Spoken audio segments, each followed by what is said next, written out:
Hi ma'am, ako dahil si Marvin Jurial. Magkandak lang tan ako kan about ani among performance sa FC2.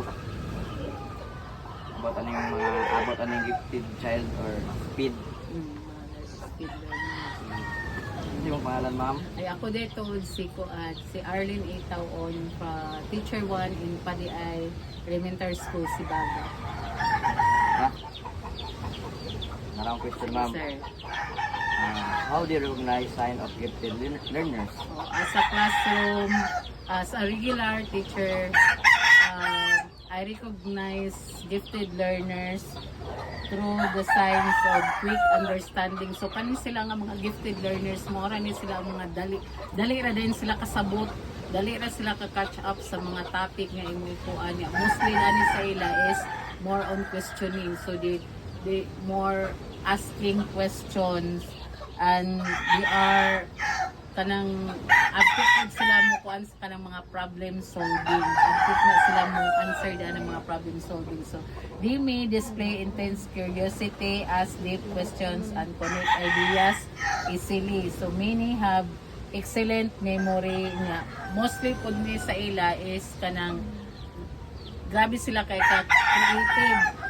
Grabe sila kanang hilig sila mag drawing nya kuan po ni sila kanang isa pa ni kanang grabe sila memory nga dili pud nila dali na malimutan ang ilang na kuan na nasaktan o nahibawan nga.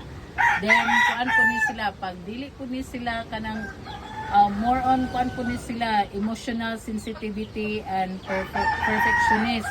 So perfectionist gud ni sila gusto nila ang ila perminti sakto. And Mo nagbae day. mo na sila. Perfectionists are also common traits. So observing these behaviors and providing enrichment activities can help meet their unique needs also. Kadang ako mga tanong ma'am kay how they differentiate instruction. Differentiating instructions means adjusting teaching methods, content, and activities to meet the diverse needs of students. So this can be done by varying the level of difficulty.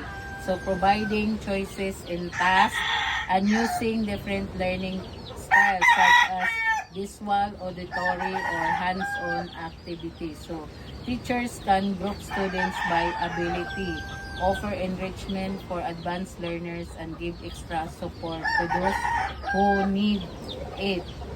So kani sila nga mga learners, dili lang kay ni sila kanang ilahi-lahi nimo, so dapat kuan po din nimo siya kanang murag isagol-sagol lang nimo siya basta katong mga learners na mga low IQ pod o kanang mga kuan kanang mga middle lang pod sila. So dapat na po ni sila mga murag collaboration pod ba sa other students. Katulong kay what challenge they encounter? As a regular classroom teacher, some common challenges in operating instruction include limiting time for planning. So since creating various tasks for different ability levels can be time consuming. So pareha sa ako, na-observe lang yun ako sa katong kuan kanang sa akong kauban nga teacher nga naa siya regular teacher siya pero naa siya kanang estudyante nga murag nabilong siya SNED kay naa siya kanang SNED kay naa siya estudyante nga special kanang sa iyang pag-special kanang murag matawag na kun siya gifted learners kay grabe man siya ka-bright. Sige siya pangutana sa iyong maestro niya. Usay ang ilang teacher kay murag kanang kapuyan na sa sa iya. Nato isa ka isned nga kanang kuan siya mura siya may buot po nga gusto papansin po siya. So ang teacher murag yung magkuan gana murag maglisod og kuan sa naton murag po siya time consuming siya labi na sa kanang sa kanang kuan kanang mga activity o kanang magkuan ka magklase ka kay kuan man gud siya kanang naay okay ra tong gifted kay kanang kuan man to siya pero usay mo ana mo siya balik naman ang kuha. So ang katong uban nga mga learners dili pa baya gid ka catch up. Oh, kapunta ka na mga slow learners. Oh, kana siya. Mo gyud na ang kuan sa teacher kanang iya ang challenges nga ma-encounter. Ang kaupat, what enrichment of acceleration strategies do you use?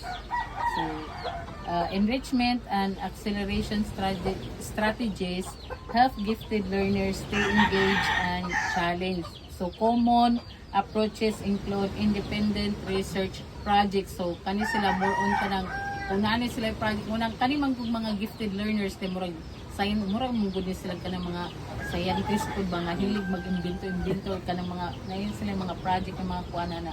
So where students explore topics of interest in deep, so murag ila pa yung palawomon ang kanang imbis na kanang murag sayon ra siya nga topic, murag gusto nila kanang mulawong pagyud ang ilang kuan. Mo na sila more sige sila pangutana. So untiered assignments that offer more complex tasks for advanced learners. So learning contracts can give students autonomy to set goals and choose activities. So acceleration might involve curriculum compacting where students keep mastered content and move to higher level material or subject acceleration. So kanis siya murag kaning mga kuan, mga gifted learners, mga kuan na sila mga high order thinking skills na sila, mga hats.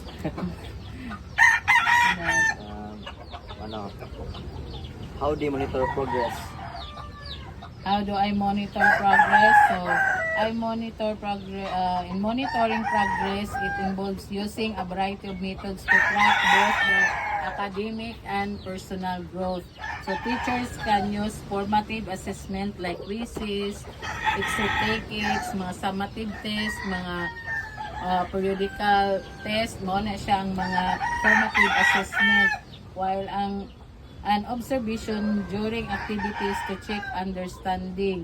So, kaning personal growth, pwede po ni gaso kanang makuanan po nimo ang kanang bata. Pwede mo nimo siya graduhan in terms of kanang sa ila bitaw mga attitude or ilang mga character traits. So, portfolios and project-based tasks help show long-term development while rubrics provide clear criteria for performance. So, regular feedback session and student self-assessment encourage reflection and goal setting for gifted learners.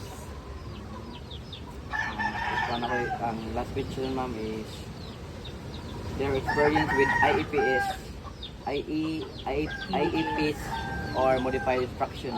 My experience in IPS or Individualized Education Program or Modified Instruction, it involves adapting lessons to meet specific student needs while still aligning with curriculum goals. So, this includes adjusting o i-adjust ang content, ang process, o ang product based on the student's ability and goals outlined in the IEP.